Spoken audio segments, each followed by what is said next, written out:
तो पंजाब के किसानों ने शंभू और खनौरी बॉर्डर से दिल्ली कूच करने के प्लान 2 दिन के लिए फिलहाल टाल दिया है। किसान नेता शरवण पंधेर ने कहा कि अगले 2 दिन की हम रणनीति बनाएंगे कि हमें आगे क्या करना है, क्या कूच करना है दिल्ली। किसानों ने खनौरी बॉर्डर पर किसान की मौत और तनावपूर्ण हालात के बाद ये फैसला लिया है। वहीं खनौरी दाता सिंहवाला बॉर्डर पर भी किसानों की तरफ से सफेद झंडा लहराया गया और प्रशासन की तरफ से भी। फिलहाल दोनों तरफ ये फिलहाल कहा जा रहा है कि शांति बनी हुई है, लेकिन क्या शांति है, क्योंकि एक किसान की मौत हुई है इसमें। इससे पहले दिन भर शंभू और खनौरी बॉर्डर पर किसानों और पुलिस के बीच टकराव चला। पुलिस ने रबर बुलेट और आंसू गैस के गोले छोड़कर किसानों को दिन भर रोका। इधर खनौरी बॉर्डर पर एक युवा किसान की मौत हो गई और किसान पंजाब के भटिंडा का रहने वाला था। उसके साथ 12 और भी जो लोग थे वो भी घायल हुए हैं, जिसमें से 2 की हालत बेहद गंभीर बताई जा रही है। वहीं चोहाना बॉर्डर पर तैनात एसआई विजय कुमार की तबीयत अचानक बिगड़ गई। उन्हें अस्पताल ले जाया गया, जहां डॉक्टर्स ने उन्हें मृत घोषित कर दिया। तो इस तरह के हालात अगर बने हुए हैं और एक किसान की गोली लगी है, 2 गंभीर हालत है 2 किसानों की, इसका जवाबदेही कौन होगा? जिस तरीके से गोदी मीडिया खबरें दिखा रहा है किसानों के लिए कि किस तरीके की तैयारी उनकी है, उनके पास टैंक है जिसको ट्रैक्टर कहा जाता है, वो टैंक बता रहा है कि टैंक शिफ्ट किए जाएंगे, और ये तमाम बातें जिस तरीके की हेडलाइंस अखबारों में देखी गई है वो वाकई में शर्मिंदा करने वाली है कि किस तरीके से किसानों को टारगेट किया जा रहा है। शंभू बॉर्डर पर लगातार आंसू गैस छोड़े जाने से किसान आंदोलन के कोऑर्डिनेटर शरवण पंधेर को आंसू गैस का एक्सपोजर हुआ है। उन्हें प्रदर्शन स्थल से बाहर ले जाया गया है। आंदोलन के दूसरे बड़े नेता जगजीत डल्लेवाल को भी आंसू गैस की वजह से सांस लेने में प्रॉब्लम हुई है, उन्हें भी बाहर ले जाया गया है। इससे पहले केंद्रीय कृषि मंत्री अर्जुन मुंडा ने फिर से किसानों को बातचीत का न्योता भेजा है। इससे पहले 4 बार बैठकों का कोई नतीजा नहीं निकला है। किसान आंदोलन का आज 9वां दिन था और इस दौरान अलग अलग वजहों से 3 पुलिसकर्मियों समेत 6 की मौत हो चुकी है। तो इतनी बड़ी खबर है ये कि किसान आंदोलन कर रहे हैं, किसान दिल्ली कूच कर रहे हैं और लगातार एक तनाव बना हुआ है। आपको बता दें कि किसानों को लेकर जिस तरीके से खबरें सामने आ रही हैं और जिस तरीके से गोदी मीडिया खबरें दिखा रहा है वो हकीकत से कुछ परे है। आप खुद जाइए, खुद जाके देखिए। और जो किसानों ने जो प्रेस कॉन्फ्रेंस की है वो बेहद इंपॉर्टेंट इसलिए हो जाती है क्योंकि आप सुनिए कम से कम कि किसान क्या कह रहा है। वो एमएसपी बढ़ाने की बात कर रहा है, एमएसपी पर गौर करने की बात कर रहा है। मंत्री जी अगर इस बात को लेकर बार बार बैठकें कर रहे हैं तो कहीं तो कोई पेच होगा, कहीं तो कोई ऐसी बात जरूर होगी। लेकिन वो प्रेस कॉन्फ्रेंस भी जरूर देखिएगा और वो समझिएगा कि किसान क्या कह रहे हैं। वो शांतिपूर्ण तरीके से ही मामले को सुलझाने की कोशिश कर रहे हैं, लेकिन लगातार हर दिन ये तनाव बढ़ता जा रहा है। रोकें लगाई हुई हैं, उससे आगे कृपया कोई भी साथी अपने आप ना बढ़े ताकि शांति बनी रहे, किसी भी तरह का कोई नुकसान ना हो पाए। देखिए इधर भी हमारा किसान है, उधर भी जो जवान है नजर आ रहा है, वो ऐसा लग रहा है कि जैसे हम महसूस करें कि वो हमारा दुश्मन हो। दुश्मन नहीं है, वो भी किसी किसान या मजदूर का बच्चा है, किसी अडानी का बच्चा नहीं है, ना ही वो किसी पॉलिटिकल नेता का बच्चा है। वो सब के सब किसान, मजदूर और गरीब लोगों के बच्चे हैं। उनकी मजबूरियां हो सकती हैं, लेकिन हमें इस माहौल को शांत रखने के लिए हमारी जिम्मेदारी ज्यादा बनती है।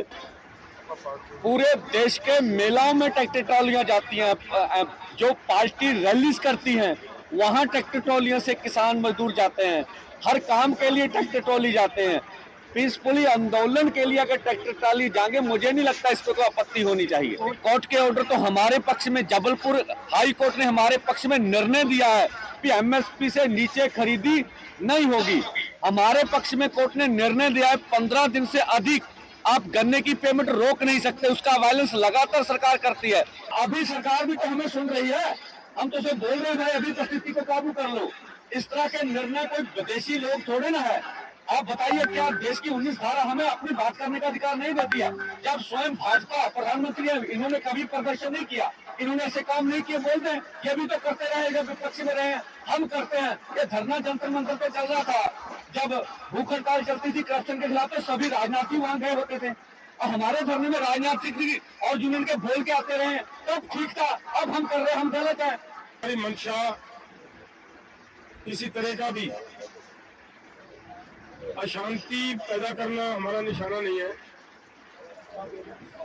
ना कोई हमारी इसके ऊपर कोई पैची इशू है कि हम तो ऐसा किए बगैर रह नहीं सकते।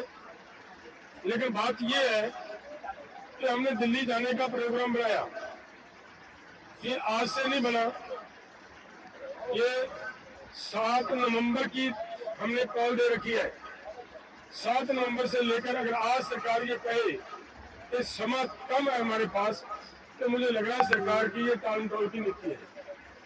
सरकार को ऐसा ना करते हुए देश के किसान मजदूर के पक्ष में फैसला लेना चाहिए। किसान देश का किसान है, देश के किसान ने देश को सेल्फ डिपेंड किया है, दिन रात मेहनतें की है। 7 लाख के करीब आज तक किसान सुसाइड कर चुका है। लेकिन ऐसे हालात में भी अगर सरकार किसान से बात करने की बजाय ऐसा प्रबंध करे कि किसानों को रोकने के लिए इतने बड़े बैरिकेड्स लगाए, तो ये उचित बात नहीं होती। हमारा निवेदन है कि हम शांतिपूर्वक ढंग से दिल्ली जाना चाह रहे हैं। सरकार कृपया हमें खुद ब खुद अपने वो बैरिकेड्स हटाते हुए दिल्ली जाने की अनुमति दे, वहाँ दिल्ली बैठने की व्यवस्था बना दे, हमें कोई दिक्कत नहीं है। लेकिन अगर फिर भी नहीं ये सरकार करना चाह रही, तो फिर हमारी मांगे हमें मान लो। हमारे देश के प्रधानमंत्री जी हैं, हमारी सरकार जो वहाँ दिल्ली में बैठकर बड़े बड़े फैसले लेती है हमारे हम देश पूरे देश के लोगों के लिए, तो आज अपने किसानों के लिए एक बयान नहीं दे सकते कि भाई किसानों का हम ये मामला उनके फसलों की खरीदी का गारंटी का कानून बनाने के लिए तैयार है, बनाते हैं, तो किसान भी शांत रहे। हम शांत हैं, किसानों को शांत करने की किसी की जरूरत नहीं है, किसान पहले से पूरी तरह शांत है। 1.5-2 लाख करोड़ रुपया ज्यादा बड़ी रकम नहीं है। इसके ऊपर 60% किसान निर्भर कर रहे हैं। खेत मजदूर जोड़ लें तो देश की 80% आबादी बनती है। तो हमारी पूरा प्रयास है कि पीसफुली रहेंगे, अथवा अगर केंद्र को ऐसा लगता है अभी मांग मानने में कोई उसे विचित्ति आ रही है, तो हम कहते हैं प्रधानमंत्री जी, संविधान की रक्षा करना आपका दायित्व है। आप संविधान की रक्षा कीजिए, हमें पीसफुली प्रोटेस्ट करने के लिए ये नाका खोल के दिल्ली जाने का इजाजत दे दीजिए। ये संविधान हक है देश के किसान मजदूर का, इससे गतिरोध खत्म हो जाएगा।